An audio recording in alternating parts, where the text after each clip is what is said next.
We are live from the beautiful sunny California. It's a marvelous day for the Concacaf Nations League 2025 Media Day. And the stage is set for coming March 20th and 23rd for the round of the Final Four, where the U.S. will meet Panama and Canada will face Mexico. The Concacaf Nations League Media Day starts now.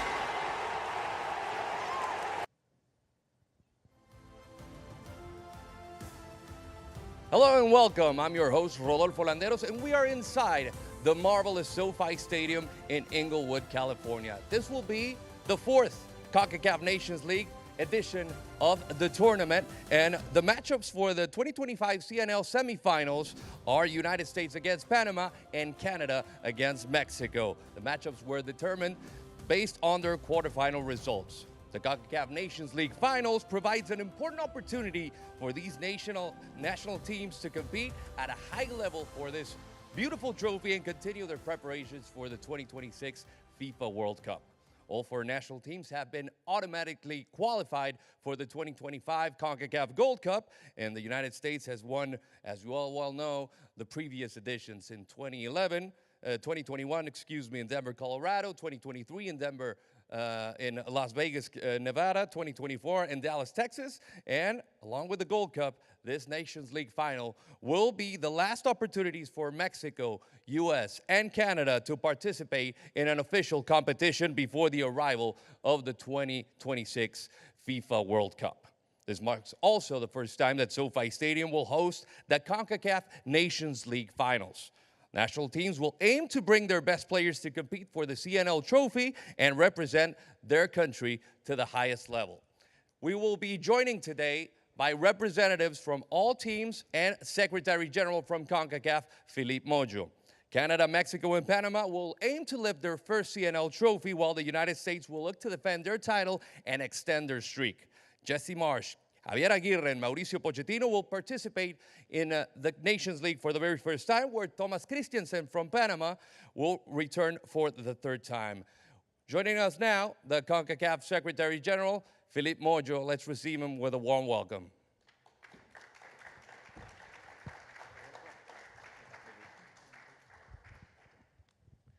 Good morning, Rodolfo. Good morning. How are you doing? I'm doing great. Thank you. Beautiful morning here in LA. Absolutely. Hello, everybody. So this will be the fourth edition for the CONCACAF Nations League.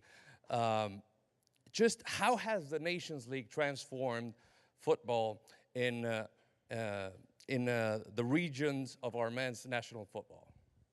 Thank you, Rodolfo. And if I may, I'd like to first say thank you and welcome to our coaches, Jesse Marsh, Javier Aguirre, and Thomas Christensen, and VP of Sporting, Oguchi Onyawu, for joining us today, representing the national teams, our friends from the media, our friends from Hollywood Park, for receiving us and hosting us today, and certainly everybody joining us online. It's fantastic to be here.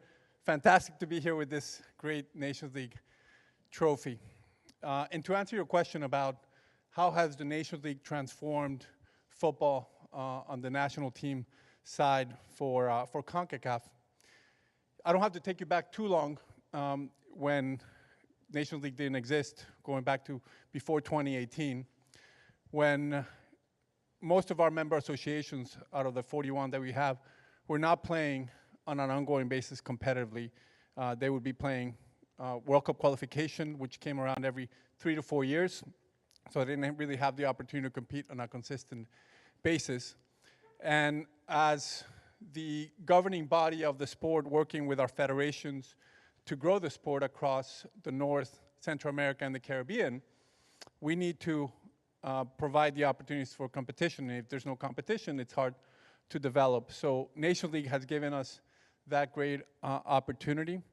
And the structure of it really provides something for everybody, for all our member associations. The smaller ones have the opportunity to create consistent schedules over a 4-year cycle. They have the opportunity to get promoted from one league to the next, and that provides great opportunities to continue growing. And obviously at the top, we have our finals from League A, our Final Four, which we're going to be gathering here in March for the 4th edition. And that really pits the top of our confederation, creates great rivalries, which our fans want to see. And it's a great opportunity to claim regional supremacy. And as we head into the 4th edition, really it's a very unique one, because we have our 3 World Cup hosting nations, Canada, Mexico, and the USA, having qualified into this competition. So between Nations League and Gold Cup this summer, those will be the last 2 opportunities that those 3 nations have to compete in official competition and really prepare in the best way possible to the World Cup next year. What would be your favorite moment of the Concacaf Nations League final thus far? There's a lot over the last 4 editions of this competition. More than 400 matches have been played across the region, and obviously the U.S. raising the trophy in the last 3 editions. It's been fantastic to see them do that. I'm sure our coaches who are here today have something to say about that. Gucci, no pressure, right? So seeing that trajectory has been fantastic. Seeing great performances from Guatemala and Guadeloupe, who started in League C and made their way up to League A. Seeing that development and that momentum is fantastic. Seeing Suriname come into League A, qualifying to the quarterfinals, finish 2 in the group has been fantastic. And also, from a development perspective, this Nation League has really given the opportunity to showcase a lot of talent from the region. We've seen great players come across and end up in leagues not only across our region, but outside of our region. So this competition has really given that opportunity to all the talent across the region. In October of last year, Concacaf announced that for the 2025 and 2027 edition, Hollywood Park and SoFi Stadium will be the host. Why LA, and why for both editions? So coming out of summer of 2023, we saw the potential of SoFi Stadium, of the greater Los Angeles area, with our fan base coming together for an amazing Gold Cup final between Panama and Mexico, which Mexico won that Gold Cup. We had a tremendous show of football here at SoFi Stadium. Also, LA is a World Cup city. SoFi will host 8 matches of the World Cup, including the opener for the U.S. men's national team on June 12th, 2026. So this is a great opportunity for U.S. soccer fans to see their team in action. And when we met with our friends from Hollywood Park, and they talked about this concept of week celebration of Nations League with a lot of activities in and around the matches, it really was a no-brainer at that point. So celebrating these 2 editions and building on what was done with the Gold Cup made a lot of sense for us. Now the celebration week really is coming together with a great concert with a top artist that's going to be announced very soon. We have a Business of Soccer conference with a lot of stakeholders from our sport coming together for it. We're building a lot of activities for our fans and community days. So it's going to be a great celebration of football that week here in March.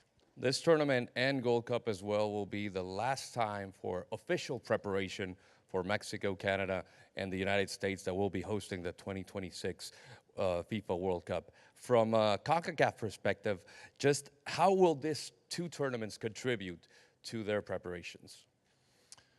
Yeah, so when we launched the Nations League back in 2018, our president, Victor Montagliani, said that the Nations League offers a tremendous development opportunity for all our nations to play official matches and compete at their level, and to really test each of them where they are. So for our 4 semifinalists and the 3 countries that are hosting the World Cup, this, as I said before, will really give them the opportunity to put their best foot forward. As you may have seen from the initial players that are being selected, there's tremendous talent, and so this gives them the chance to really put them to the test, bring them together, test them, and claim potentially regional supremacy by winning the Nations League and/or Gold Cup. So we think that that's a great opportunity as we build to the World Cup next year. But I think it's probably better to hear from them than from me. Just the last one, Philippe, because we might expect something different for this edition. We are less than a month away from the Nations League finals, and the field is getting prepped as we speak. This is different than we've been used to. Just how has the planning been coming together to get the field ready for the Nations League? Well, we've worked very, very hard with Hollywood Park. We learned a lot from our Gold Cup. Obviously, this is a World Cup stadium.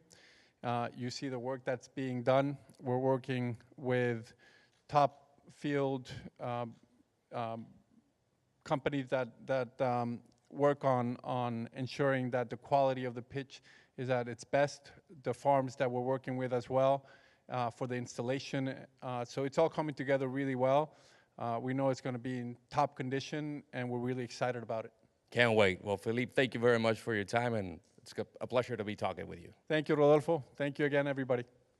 As we thank Philippe Mojo, the Concacaf Secretary General, we are now asking on stage the representatives from the 4 teams that will be here. From the U.S. men's national team, we have Oguchi Onyewu, the VP of Sporting. From Canada, we have Jesse Marsh. From Panama, we have Thomas Christiansen. And from Mexico, we'll have Javier El Vasco Aguirre.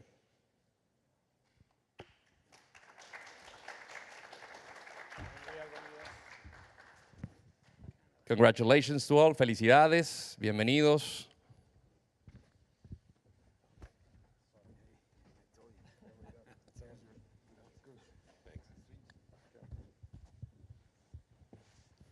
Oguchi, I'll start off with you.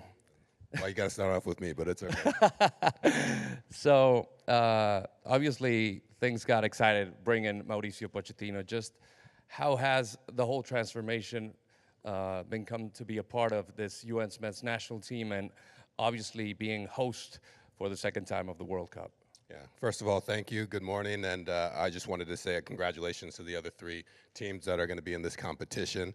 Obviously, Mauricio sends his regards and apologizes for not being here, but hopefully I can fill his shoes somewhat and have a great interview. So he's been fantastic. He's really integrated into the team. The players has really taken to him. He loves the culture that he's come into, and he has really brought a sense of vigor to the squad, and you can see that in their recent games and their recent results. And he's really focused on getting the most out of this talented player pool that we have. Thomas, you've been here for a number of times. Just speaks of how the process. Hablando del proceso, justamente lo voy a hacer en español. Ha estado aquí un número, cualquier cantidad de veces peleando por el trofeo. ¿Qué está preparando diferente el equipo de Panamá para levantar el Concacaf Nations League? Hola, buenos días a todos. Bueno, ya es la 3ª vez que vamos a competir con estos grandes equipos y venimos con la misma ilusión. El trabajo que queremos hacer es recopilar un poco la experiencia de las anteriores, los que nos ha faltado, y es lo que vamos a intentar mejorar. Es difícil por las fechas, con los jugadores que tenemos en distintas ligas. Hay algunas que iniciaron el fin de semana pasado. Pero bueno, hemos intentado estar encima, exigir un poco más a los clubes, al jugador personalmente, para llegar en mejores condiciones y competir, que es lo que queremos hacer. Jesse, welcome. Switching back to English. Obviously, you faced Mexico last year. Just speak of how this Canada team has been growing over the past years, and obviously focusing on the task at hand, which is beating Mexico to get to the final. Yeah, so I've been in the job about 9-10 months, and with this Canadian national team, I've really enjoyed the process of trying to push the level at which we can play. Clearly, we have a very talented player pool, and over the last 5 years, the game has developed so much in the country and specifically with our national team. I think it says a lot about winning Concacaf to qualify for the last World Cup, and then, you know, where we've been able to take things since Copa America and now to where we are now. I think we're very excited about the opportunities that lie ahead. And I have to say, like, I think right now in Concacaf, you have 4 nations that have established themselves as the premier football nations right now in the region. I think maybe the 4 best coaches that we've seen representing these nations, and I don't know if we would go by FIFA rankings or how we've done in tournaments or whatever, but I think now you see 4 teams that are very established football nations that have a very good chance of winning this tournament. I think all 4. And I think also the ability to establish a very high level of what we can achieve in 2026. So I'm excited for the next month, but also looking forward to the summer of 2026. Thanks, Jesse. Javier, buenos días. Hola, Rodolfo. Preguntarte, obviamente, siendo de los torneos competitivos que va a tener México de cara a la preparación mundialista, pues obviamente las expectativas con base a lo que te tocó enfrentar recientemente con Canadá. Sí, bueno, buenos días a todos, desde luego. Decía bien Jesse que es un torneo para nosotros muy importante. Es la mejor Canadá que yo he visto desde el 86, aquella que fue al Mundial, y gracias al trabajo de este buen hombre. Como decíamos también, bueno, Estados Unidos la ha ganado 3 veces, estamos ahí nosotros cerca, los 4 tenemos oportunidades. Thomas también ha estado aquí, tiene experiencia. Mauricio es un grandísimo entrenador, por lo tanto los 4 entrenadores tienen muchas ganas de ganarlo, y sobre todo la preparación, porque salvo Thomas, que sí hará premundial, los demás estamos ahí, entonces nos cuesta mucho preparar partidos para el Mundial. Como bien decía Jesse, son torneos oficiales, pero son de preparación para de cara al 2026, que es nuestro principal objetivo. Entonces venimos con mucha ilusión, traemos el mejor equipo posible, desde luego, competiremos seguramente, los 4 queremos ganar, estamos en igualdad de condiciones. Yo bien decía, no sé el ranking FIFA, cómo estamos, pero sí sé que somos 4 selecciones bien trabajadas y que pelearemos mucho, sí. Y hablando sobre esa línea, Thomas, que mencionaba el Vasco, obviamente son pocas las oportunidades que tienes para preparar al equipo en un calendario como este. Desde el punto de vista de un entrenador, ¿qué tanto provecho le puedes sacar tú de cara al objetivo principal? Bueno, el objetivo siempre es competir y hacerlo lo mejor posible. Ojalá fuera la primera vez que un equipo centroamericano llega a la final. Pero es cierto que tenemos poco tiempo con los jugadores, no es como los clubes que los tienen todos los días. Tenemos que hacer un trabajo previo de estudio, análisis de cómo están los jugadores, en qué condiciones llegan, si están jugando, no van convocados. Hay mucho trabajo detrás y al final pues esto se queda reflejado también en la preparación. And Jesse, from that question, obviously from a coach's perspective, just how important are these games for the Canada team, obviously for the bigger task at hand? Yeah, well, I think for us, the U.S. and Mexico, we don't have as many opportunities for competitive matches, and certainly now this tournament and this semifinal and final really place a big importance on our overall competitive development and readiness for 2026. The excitement, I think, the challenge of getting here, and then the excitement of who the opponents are, I think adds to the prestige of what this tournament is becoming. And winning this trophy will be no small task for any of the nations here. And certainly for us, we know first with Mexico, the level of respect that I have and we have for the game in Mexico, for what Javier has accomplished with the national team, with the kinds of players that he has, the passion that they have for the sport in their country.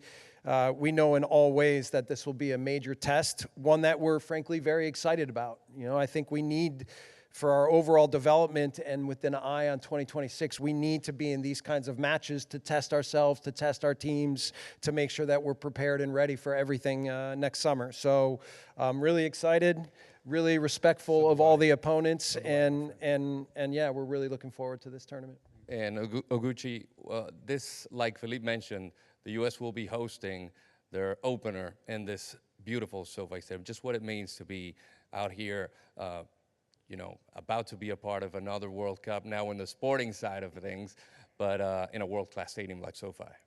Yeah, this is a fantastic stadium, and you know, recently speaking to Maurizio, he said this is probably one of the top stadiums that he's ever been to in his career. And so for us to open and have this opportunity to play in SoFi, and obviously knowing that we're going to play 2 of our opening World Cup matches here, and to be able to compete against a formidable opponent like Panama, who has defeated us 2 of the last 3 times. We understand what we need to do. We understand that we have to be on our top game. And similar to how Jesse said, these are the few opportunities that we're going to have prior to the World Cup in tournament format to be able to compete at a high level against a strong opponent. So we are definitely amping up and trying to, you know, put our best foot forward within this tournament. And obviously we've won the last 3 editions, and our objective obviously is to win the 4th one. That'd be fantastic. But we also know that the other 3 opponents want to do the same, and so we have to be, you know, top of our game. All right, so we're going to be open up for questions for the media. Vamos a abrir el espacio para preguntas para los medios de comunicación. Si pueden levantar la mano y if you can just lift your hand for questions. Ricardo over here. Buenos días, Ricardo Casa para TV Max. Estamos en vivo en este momento. Felicidades a los 4 entrenadores por estar presentes. Profesor Tomás Christiansen, ¿cómo afronta esta edición de la Nation League? Usted mencionaba que hay jugadores que quizás no va a venir el ritmo que usted quiere y perdemos otros, como el caso de Edgar Joel Bárcenas. ¿Qué tanto le afecta esta baja? ¿Ha podido conversar con él? ¿Y cuál es la expectativa después de que pase la Nation League, que ya nos concentramos en la eliminatoria? Bueno, la verdad es que para esta Nations League pues tenemos unas cuantas bajas importantes, pero bueno, yo creo que también a la Copa América, también entramos en la Copa América con 4 o 5 bajas importantes y resolvimos muy bien esa situación. Es la oportunidad para nuevos jugadores para mostrarse. Sí, hablé con él y bueno, antes de que saliera ayer oficial, pues ya sabíamos de la gravedad de la lesión. Es un jugador importante para nosotros por el hecho de la jerarquía que tienen en el equipo, pero también el hecho de que puede jugar en distintas demarcaciones y sobre todo ese lado izquierdo que es nuestro talón de Aquiles, que estaba haciendo una gran función e incluso en su propio club le estaban aprovechando en ese carril izquierdo. Pero bueno, vamos a mirar con optimismo, vamos a buscar soluciones a los problemas y querer competir como lo hemos hecho siempre. Siguiente pregunta, next question. Don't be shy. Felipe, over there. Hi, Nick Webster for Inside World Football. Jesse, talk to us about the challenges of bringing players from around the world together in such a short time frame and then expecting top performances. Yeah, you know, we've now spent close to 24 hours together here up here at this dais, and we've talked a little bit about the challenges of what having a Thursday match specifically in this window for a semifinal means. It's thankfully we have some time with our teams, and we've established certain ways of playing and ideas of who we want to be, and we'll have to draw on those experience with not having been with our teams for 4 months. With knowing that we have incredible challenges of what the level of the opponent will be and what the passion in the stadium will be. You know, I certainly know that on Thursday, March 20th, that we're going to see a lot of green jerseys and a lot of Mexican fans, and this will be a major challenge. Also a lot of pressure on the Mexican team and certainly manager, but I think that it's been about establishing what you want your team to be about and trying to create an ingrained DNA and a belief system of how you want to play the game and how you want to handle difficult moments. And all I can say is my experience with this Canadian national team from that perspective has been incredibly rewarding. It's a team that really loves to play for their national team. It's a team that cares deeply about being Canadian and is is starting more and more to believe themselves as a football nation, as a football powerhouse in the region. So this will be a big opportunity for us, but obviously a massive challenge. Felipe over there in the back. Javier, buenos días. Felipe Valenzuela, Univisión 34 Los Ángeles, qué gusto saludarte. Por ahí podría ser cuarta la vencida porque Estados Unidos ya lleva pues, los últimos 3 campeonatos, pero también habla del buen fútbol que tienen no la selección de Estados Unidos, pero el resto, ¿no? Me imagino que es un reto para ti en lo que es el camino para el Mundial, y tú lo has mencionado, es difícil encontrar rivales en estos momentos, sí, pero Estados Unidos es uno de los fuertes. Sí, es verdad. Es cierto que hablábamos con Jesse la dificultad que entraña jugar contra Canadá, lo decía él. Canadá está un poco como nosotros, recuperando ese orgullo por estar en la selección, ese orgullo de ser el representante de tu país, involucrar a la afición de México, de Estados Unidos, los mexicanos, como decía Jesse, estará lleno de mexicanos. Es un buen reto para nosotros el partido contra Canadá. Y los Estados Unidos, bueno, pues ha merecido ganar las tres competiciones anteriores, seguramente presentará un buen partido, un buen equipo también, un buen partido con Panamá. Entonces, yo creo que estamos en igualdad de condiciones todos, estamos preparando la dificultad, como decíamos aquí también, de encontrar rivales. Yo fui en enero a una gira a Sudamérica intentando buscar jugadores en partidos de preparación. Este partido de preparación también, este torneo nos sirve para el Mundial, para saber de qué estamos hechos. Entonces, bueno, de verdad que sí, intentaremos, ¿por qué no pelearle a Estados Unidos y tratar de que no ganen la cuarta, ¿no? Lo intentaremos seguramente, presentaremos el mejor equipo, sin duda, pero primero tenemos a Canadá enfrente, un rival que respeto mucho, de verdad que ha crecido muchísimo y que va a ser un rival muy complicado, sí. Hi, Scott French with Soccer America. This is for Gooch. We've seen a generation of players come in that have made an impact both with the national team but also with some big clubs in Europe. In which ways do you see this transforming the U.S. national team, the expectations that is leading to, and the pressures that those bring? Yeah, I think the level of our players is definitely part of the evolution of the sport within this country. I think you can see historically the quality of our play, the results, and our notoriety internationally is growing and growing. For us, we're proud to have players now playing at top leagues around the world more than ever before, and I would anticipate that would grow from generation to generation. This is an opportunity in this World Cup and in this Nations League and in all competitions moving forward for us to actually show the growth of our country and what we've put in, the investment we're putting in our infrastructure, in our leagues, in our national team, to hire some of the best staff, the best coaches in the world that we feel that will elevate our game and our level. So ultimately what we're trying to do is galvanize our whole entire country to be behind our national team. And if we're doing that by our results, we're doing a great job to have people notice soccer, football, growing more and more, and hopefully one day become the preeminent sport in this country, to be able to not have to be overshadowed by American football or basketball or any other sports. Javier, muy buenos días. Alejandro Navarro de Telemundo 52. Quisiera preguntarte, viendo la prelista para este torneo, vemos a jugadores como Julián Quiñones, Santiago Jiménez, Raúl Jiménez. ¿Podríamos considerar, y a tu punto de vista, ¿es esta la mejor selección mexicana ofensivamente hablando en este torneo de la Liga de Naciones de Concacaf? Probablemente en cuanto a rendimientos en sus clubes, sí, seguramente, porque, y Chucky también, estuvo muchos años en Europa, ahora está en San Diego, me refiero, sí, en cuanto a jugadores que están fuera del país, creo que sí, no recuerdo, en mi época Hugo Sánchez era el poco, estaba por ahí, alguna vez traje también a Borghetti que andaba en fuera, el mismo Palencia, pero poco más. Yo creo que sí, de los que están jugando hoy día en sus equipos siendo titulares, yo creo que sí es ofensivamente, en cuanto a cantidad, desde luego sí creo que es el mejor momento, sí. Saúl Rodríguez de Telemundo, para Tomás y para Javier la misma pregunta. Esta es una de las pocas confederaciones, si no la única, que realiza todos sus torneos oficiales en un solo país, aquí en Estados Unidos. ¿Se les hace justo que se realicen estas competencias oficiales en un país en el que ustedes tienen que jugar como visitantes? Bueno, el tema de la Nations League, igual que la Copa Oro, siempre estamos jugando fuera de casa.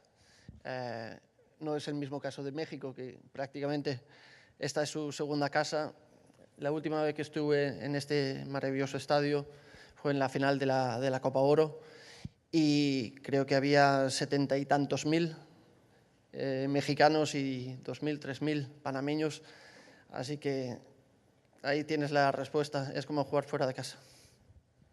Bueno, yo siento que, no sé si sea justo, ¿no? Pero es exitoso y al final todo el mundo busca eso, ¿no? Que es un deporte espectáculo y al final es un negocio. Entonces yo pienso que si se hace aquí es por algo, el estadio es maravilloso y es por el bien del fútbol finalmente, ¿no? Comodidad para el público, los equipos tienen todo lo que necesitan.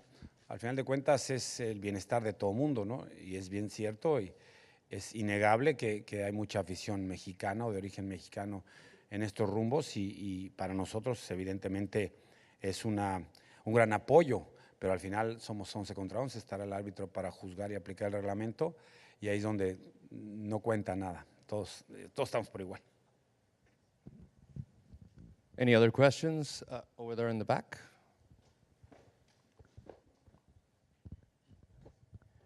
Buen día. Profesor Aguirre, ¿está en tus planes Santi Jiménez, que está haciendo una muy buena temporada con el AC Milán? Sí, claro, está en la prelista, vamos a ver, hay que afinarla todavía, tenemos poco tiempo para elegir a 26, me parece, y está de momento, sí, está en buen nivel, está contento en su nuevo club, está funcionando y si están mis planes, por supuesto que sí. Profe Tomás, nuevamente TV Max Deportes.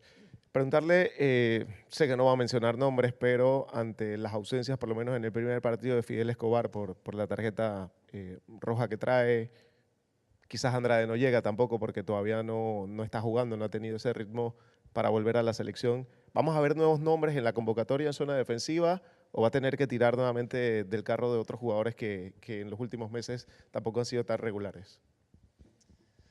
Bueno, hemos dado una prelista de 60 jugadores. Hay bastantes defensas y la verdad es que con la ausencia de Fidel pues tenemos que buscar otra opción para esa posición. Y tenemos varios nombres que estamos manejando y viendo cómo van cada fin de semana, si están jugando, cómo lo están haciendo. Y puede que haya alguna que otra sorpresa. Any other questions? ¿Alguna otra pregunta? Adelante aquí. ¿Qué tal? Buenos días, Javier. Qué gusto saludarte. Brenda Alvarado de Fox Sports. Ahorita no hablabas quizás de que tienes que pulir esa lista, ¿no? De 26 jugadores. También hablabas de la importancia de este torneo debido a que pues, es prácticamente, ¿no? El último que tienes oficialmente para prepararte a la Copa del Mundo. ¿Qué tanto podría... No quiero decir cambiar, pero ¿qué tanto o qué tan convencido estás de los nombres que tienes ya en el roster para llegar a ese mundial? O si bien algún jugador de la Liga MX podría no levantar la mano, quizás en este año. Sí. La pregunta es buena porque efectivamente siempre hay que dejar espacio para lo que pueda pasar. En el fútbol nunca se sabe. Ahora han salido 4 o 5 jovencitos a Europa y que apenas teníamos conocimiento de ello de la Liga Mexicana, ¿no? Entonces vamos a esperar su evolución y siempre hay espacio para sorpresas, ¿no? No es fácil elaborar una lista mundialista. Siempre he contado una anécdota que para el Mundial del 9-4 estábamos 4 entrenadores, Mejía Barón, Tuca, Memo y yo, Memo Vázquez y yo. Hicimos cada uno una lista de 23 sin copiarnos y solo teníamos 14 nombres en las iguales. Es decir, hasta entre profesionales es muy difícil la toma de decisiones en la lista final. Pero bueno, sí hay espacio para otros. No quiere decir que estos 60 y se cerró la puerta. No. Aquel que esté jugando, sea mexicano, tiene toda chance de llegar al Mundial, por supuesto. Sí. No hay nada. Here in the middle. Buenas, profe. Saludos a los 4. ¿Qué provecho le sacó esa gira que hizo por Sudamérica y cuántos jugadores que llevó a esa gira cree usted que van a llegar a al Mundial? Mira, no lo sé. Me aprovecho muchísimo porque fue dura la elaboración de la lista y fue un escenario que yo quería, no hostil, pero sí adverso, en Buenos Aires y en Brasil. Y hay un par de jugadores que me llamaron mucho la atención, que no conocía de nada y que seguramente estarán en la lista definitiva para esta Nation League, para el Final Four. Y yo creo que fue provechoso dentro de la dificultad que entrañó hacer la famosa lista, dentro de las complicaciones. Creo que se cumplió el objetivo. ¿Alguna otra pregunta? Aquí adelante. Hola Javier, ¿cómo estás? Es la Bienvenidos a desventaja todos. de estar aquí, ¿ves? ¿Cómo es la pregunta para mí? You want my microphone? Yeah. I need a translator, please. Javier, ¿cómo fue esa plática con Irving Lozano luego de su ausencia y cómo viste su debut en la MLS con asistencia ante el Galaxy, el vigente campeón? Fui a Ámsterdam a verlo, me senté con su familia y lo vi muy receptivo. Estaba lesionado, estaba ya prácticamente con un pie y medio fuera del PSV y lo vi muy receptivo, con muchas ganas de volver a la selección. Es lo que decía, recuperar el orgullo de estar en la selección. Antes parecía una carga venir a México a la selección, porque no es fácil, porque te maltratan, por la presión, por lo que fuere. Y ahora están los jugadores levantando la mano y quieren venir, y eso me da muchísimo gusto, recuperar el orgullo. Lo decía él con Canadá, Jesse. De eso se trata, ¿no? De sentirse orgulloso, de sentir a tu afición que se sienta identificada, crear una identidad con la gente y volver a recuperar esas ganas de estar en la selección mexicana. Irving las tiene. Vi su debut, iré a verlo a San Diego al siguiente partido y hablaré con él. Nadie tiene lugar seguro, nadie está descartado, evidentemente. Hablaré con él porque sí me interesa mucho que no venga nadie a fuerza, que vengan con ganas, con el orgullo de representar al equipo mexicano y al país. Any other questions? ¿Alguna otra pregunta? Aquí al frente. Roy Dueñas, de Entravisión de Puertas, también para Javier. Quería saber si le podía mandar un mensaje a los fanáticos de la selección mexicana, ya que, como comentaron hace rato, para México estar en los Estados Unidos es como estar en casa y sobre todo aquí en la ciudad de Los Ángeles. Y porque al fin del día, como también lo comentaron, queremos ver el estadio lleno de playeras verdes. Y ¿sabes qué? Quiero mandar un mensaje también a toda la gente que sufrió hace poco un incendio devastador. Hubo amigos ahí como Carlitos Vela, Jorge Campos, que sufrieron en carne propia este tremendo desastre natural. Y quiero mandar un saludo a toda esa gente que sufrió este daño. Y aprovecho, y qué bueno que me hace el espacio, para mandar un mensaje a toda esta afición que siempre nos ha apoyado. Yo recuerdo en los 80s venir aquí siempre la afición entregadísima con sus equipos, ¿no? Y con su selección. Esto para nosotros es un plus. Es un compromiso, es un extra para dar todo lo que tienes y no defraudar a la gente. Un saludo, de verdad, un agradecimiento de que siempre están con nosotros en las buenas, en las malas. Y sí, es nuestra segunda casa, como bien decía Tomás. Ojalá estemos a la altura de las circunstancias. Gracias. Otro al frente, por favor. Gracias.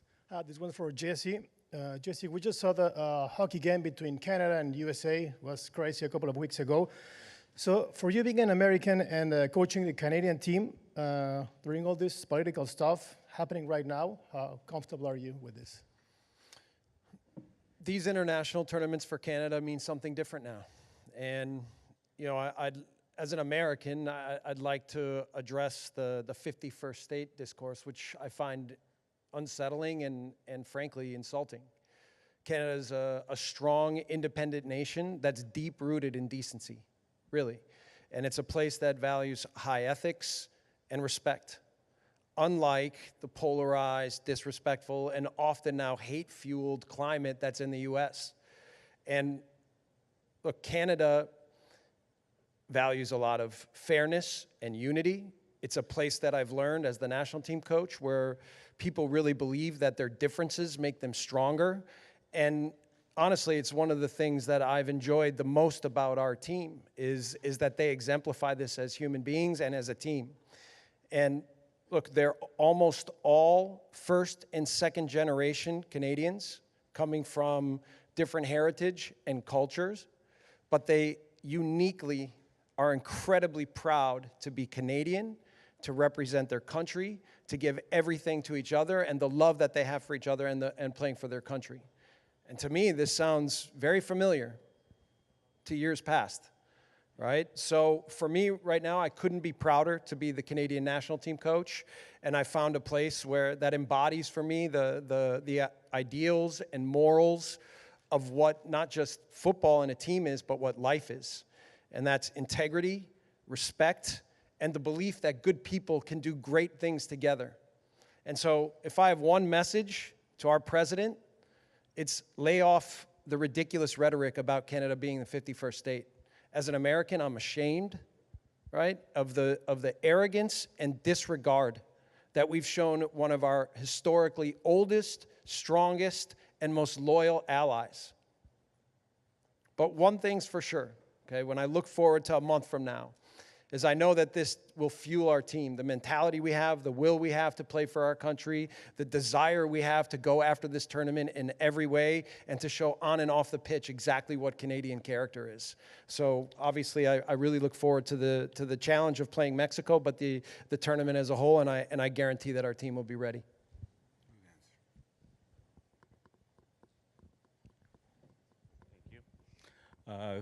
Gooch, you are the American here. Your response? You got to ask a question, please. Your response to this political situation that we're in between the U.S. and Canada and what we've just heard from Jesse? Yeah, you know, we're all here to promote the Nations League, and all of my comments are to promote the Nations League, SoFi Stadium, and the strong competition that we have on this panel right now. So my main focus right now, and the U.S.'s focus, is the competition ahead, and hopefully coming back as a four-peat champion, you know, knowing that the competition is extremely stiff, and that any four of these teams have the quality on their staff, on their player pool to win this tournament. So for us, it's focusing at the task at hand, which is hopefully getting a fourth Nations League title. Hola Javier, buenos días, Humberto Barrera de Grupo Fórmula. Javier, usted sabe que la situación contra los mexicanos está un poco complicada, muy complicada aquí. Usted como líder de opinión, como director técnico de una selección, en este caso mexicana, se lo pregunté en su momento a Miguel Herrera y a Tuca Ferretti. ¿Cuál es el mensaje de ánimo para los, en este caso mexicanos, que están sufriendo este temor por ser sacados de este país?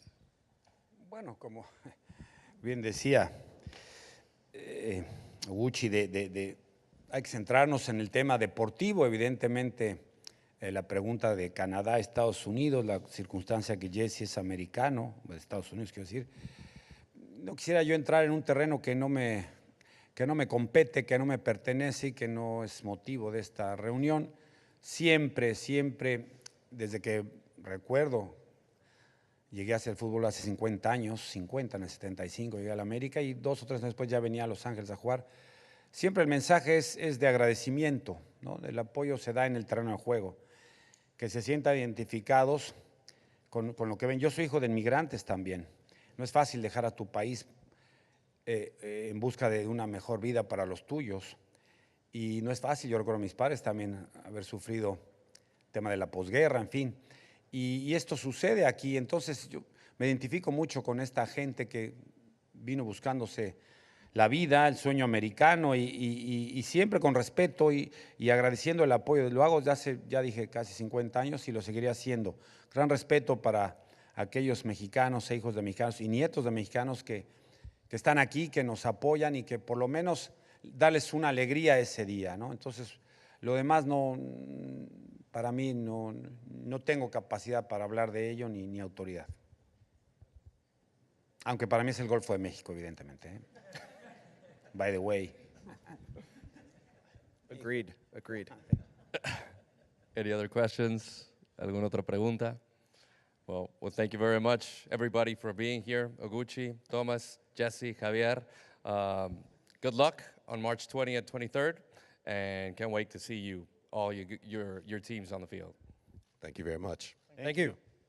Bueno, agradecerles and thank all the representatives from the U.S., Canada, Panama, and Mexico.